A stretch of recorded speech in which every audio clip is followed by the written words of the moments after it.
Hi, how are you? Miss Johnson here, ready to teach you another math lesson. Today we are going over the cone. No, I'm not a singer.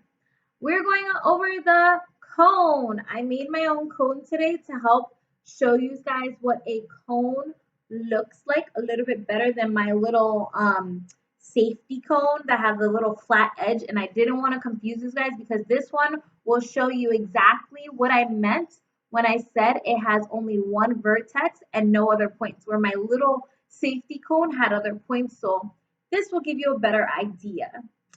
So we're going over the cone today.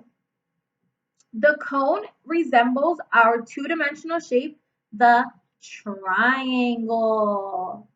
Here is our triangle. Now, as I've mentioned before, our two-dimensional shape is flat. If I turn it on its side, you will not barely see it. It's flat like a pancake. Where my two-dimensional shape, no matter which way I turn it, this bad boy is not getting flat on me. It's going to stay the way it is and it's going to take up space. Now, we like to confuse our cone for a triangle because they resemble each other. They both show that triangle look. They both have a point at the top. And if I kind of sit my triangle there, you can see they look very similar. So we would say that our cone resembles our two-dimensional shaped triangle. Now, our triangle has 3 sides and 3 vertices. Remember, vertices are the points of the shape. Now that I'm looking at my cone only has 1 vertex. Because remember, we say vertex when it's just 1 point, as 1 vertex, and it is rounded on its sides. So we wouldn't say that it has any straight edges, it's rounded. But it does have 1 face. Remember, the face is the flat surface.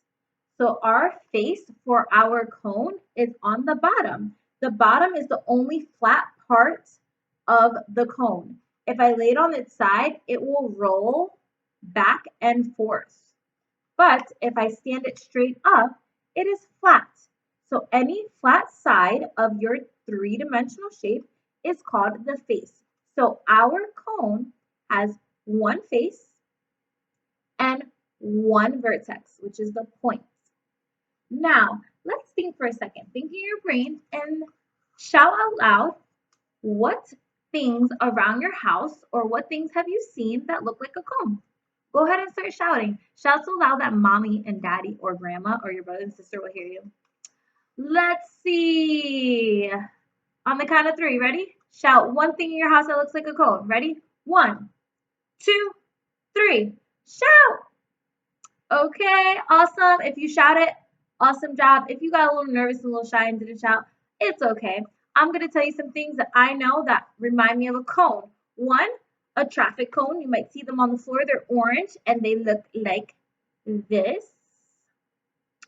A party hat. A ice cream cone. A funnel where you pour things in. And there's many other different cones that you might see somewhere. One of my students, Heido, showed me this really cool looking cone, and it was like a sculpture in his house. So you can see cones everywhere. And before we end our video, I want to remind you that a cone has 1 vertex and 1 face, and it is rounded around the edge. All right, guys, that's all I have for you today on our cone, and I hope you understand the difference between our two-dimensional shaped triangle that is flat like a pancake and our three-dimensional shaped cone. Now what you're going to do is you are going to go and finish your cone worksheet and submit that to your teacher. Bye. Have a good day.